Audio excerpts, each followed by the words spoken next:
अपने बाप के साथ सोने की ज्वेलरी की दुकान चलाया करता था। दूसरी तरफ बिट्टू नाम का लड़का घास काटता था और फिर अपनी दुकान पर रखकर सेल करता था। तो एक ग्राहक आता है। अरे भाई तू खरदाना वगैरह भी बेचता है या सिर्फ घास बेचता है? नहीं भाई, मैं सिर्फ घास बेचता हूँ और अल्लाह का शुक्र है इससे मेरे घर का दाना पानी बहुत अच्छा चल जाता है। अब भाई खरदाना भी बेचा कर। मैं अपने इस बकरे को ईद तक मोटा ताजा करना चाहता हूँ ताकि ईद पर इसमें से खूब गोश्त निकले। तेरी इस घास से तो ये मोटा नहीं होने वाला। अच्छा भाई, अगली ईद पर खल और दाना वगैरह भी रखूंगा, पर अब तो आप इस घास से गुजारा चलाएं। चल ठीक है, 50 की घास दे दे। फिर वो आदमी घास लेकर वहाँ से चला जाता है। दूसरी तरफ मीठा अपने बाप को कहता है, अब्बा जानी, मेरी बेगम कह रही थी ईद आने वाली है, सुसर जी को बोलना एक बकरा खरीद लें। बेटे हमारा काम बहुत अच्छा चल रहा है, इस ईद पर हम बकरा नहीं बल्कि गाय करते हैं। वाह अब्बा जी, आई लव यू। नसीबो गाय देखकर खुश हो जाएगी और हमसायों में भी हमारा नाम ऊंचा हो जाएगा कि मीठे के घर गाय आई है गाय। ओ मीठे शर्म कर, कुर्बानी दिखावे के लिए नहीं होती, पता नहीं तुझे कब अकल आएगी। अच्छा अब्बा, नसीहतें बाद में कर लेना, अब गाय लेने चलो। फिर मीठा और उसका बाप वहाँ से निकलते हैं और गाय मंडी आ जाते हैं। तो उन्हें वहाँ पर एक ब्राउन कलर की गाय नजर आती है, तो वो वहाँ आ जाते हैं। भाई साहब, ये ब्राउन गाय कितने की दे रहे हो?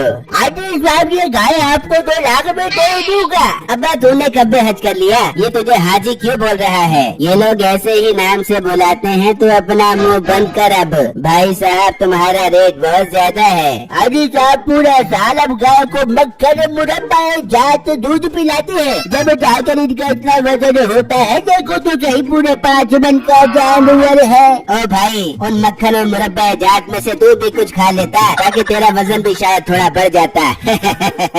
अबे मीठे, तू अपना मुंह बंद करेगा या उतारू अपनी चप्पल? भाई मुझे इसके 1 लाख रुपए समझ आते हैं। नहीं हाजी साहब, इतने की तो मेरी खरीद भी नहीं है। आप मंडी घूम लो, आपको खुद अंदाजा हो जाएगा। फिर वो थोड़ा आगे आते हैं तो एक काले रंग की गाय नजर आती है। अब्बा जी, ये गाय तो बहुत खूबसूरत है, इसे खरीदो किसी भी तरह। चुप कर, उसने सुन लिया तो रेट बढ़ा देगा। हाँ भाई साहब, ये गाय कितने की दे रहे हो? साहब, ये गाय आपको 1,80,000 में दूंगा। जनाब, ये रेट ज्यादा है, फाइनल बताओ कहाँ तक हो जाएगा? भाई के रेट मुनासिब भी है, पूरे साल अब इसको मक्खन मुरब्बा जात और दूध भी पिलाते होगे। और हेलो, ये बात मैं पीछे भी सुनकर आ रहा हूँ, कोई नई बात कर। मीठे तो चुप कर या उतारू अपनी चप्पल। सुन भाई, तेरा जानवर मुझे पसंद आया है, पैसे जायज कर ले, तेरे से ये जानवर ले लेंगे। सही, अपना फाइनल रेट बता दो, अगर मुझे समझ आया तो मैं जानवर दे दूंगा। भाई मैं तुझे इसके फाइनल 1,20,000 दूंगा। सही, एक काम करो, न तुम्हारी न मेरी, 1,40,000 दे दो और गाय ले जाओ। अब्बा जी, जानवर खूबसूरत है, ले लो 1,40,000 का। मीठे तो चुप कर वरना उतारो अपनी चप्पल, यही कहना था ना? अच्छा मैं चुप हूँ, आप करो फाइनल। भाई 1,30,000 समझ आती है? सही, तुम भी क्या याद करोगे? लाओ पैसे दो, ले जाओगे गाय। ये सुनकर मीठा खुश हो जाता है। फिर वो गाय को वहाँ से ले जाते हैं और जब घर आते हैं तो नसीबो दरवाजे पे खड़ी होती है। अरे माशाल्लाह, ससुर जी, आपने गाय लाकर मुझे बहुत सख्त प्राइस दे दिया है। दिल तो कर रहा है इस गाय की आरती उतार बेबू। तुम दोनों मियाँ बीवी पागल हो गए हो, गाय की भी भला कोई आरती उतारता है? वहाँ एक आदमी गुजर रहा होता है तो मीठा उसे आवाज देता है, ओए जोनी, इधर आ, जरा बात सुन। फिर वो आदमी वहाँ आता है। वाह भाई, गाय तो बहुत खूबसूरत है। अरे भाई साहब, माशाल्लाह भी लगाते। मीठे बोल क्यों बुलाया है? यार मैं मंडी घूम कर थक गया हूँ, तो एक काम कर, इस गाय के लिए मोटे बिट्टू से घास तो ला दे। ठीक है मीठे, ला देता हूँ, ये तो सवाबों का काम है। बल्कि तू एक काम कर, मोटे बिट्टू को कह के घास लेकर मीठे सेठ के घर जाए, वही पैसे मिलेंगे। इसी बहाने वो गरीब हमारी गाय भी देख लेगा। मीठे तो शोकिया बातें से बात बताई। चल ठीक है, मैं उसे गाय से लेकर भेजता हूँ। फिर वो आदमी वहाँ से चला जाता है और बिट्टू की दुकान पर आता है। बिट्टू, तुम एक काम करो, घास लेकर मीठे के घर चले जाओ, तुम्हें वही पैसे मिल जाएंगे। ठीक है भाई, मैं भी जाता हूँ। फिर बिट्टू घास लेकर मीठे के घर आ जाता है। सुना मोटे मोटे बिट्टू, देखा है तूने इतना मोटा गैंडा जानवर कभी अपनी जिंदगी में? भाई मैंने तो इससे भी मोटे जानवर देखे हैं, लेकिन आपकी गाय माशाल्लाह बहुत खूबसूरत है। अल्लाह आपकी कुर्बानी कबूल करे। आमीन। सुना बिट्टू, तो इस दफा गाय ले रहा है या ऊँट? भाई ये तो आप मेरा मजाक उड़ा रहे हैं। अल्लाह देगा तो मैं भी कर लूँगा कुर्बानी। किसकी? मुर्गी की।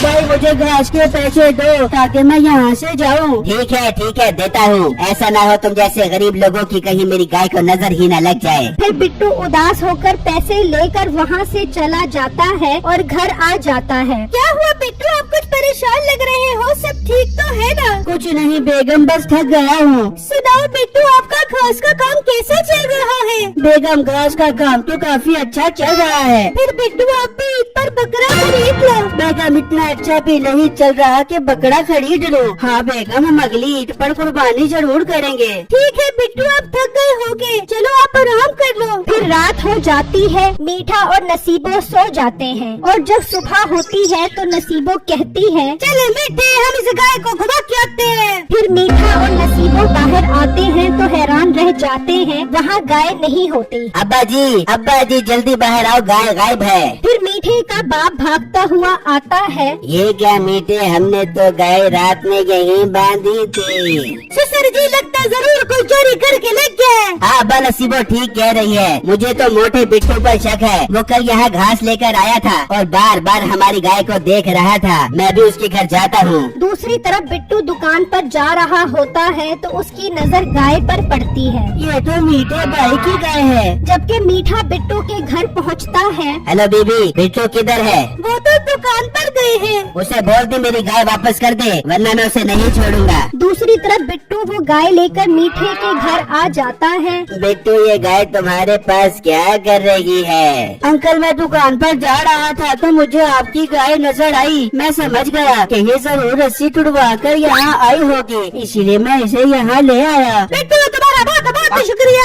हाँ बिट्टू, तुम्हारा शुक्रिया।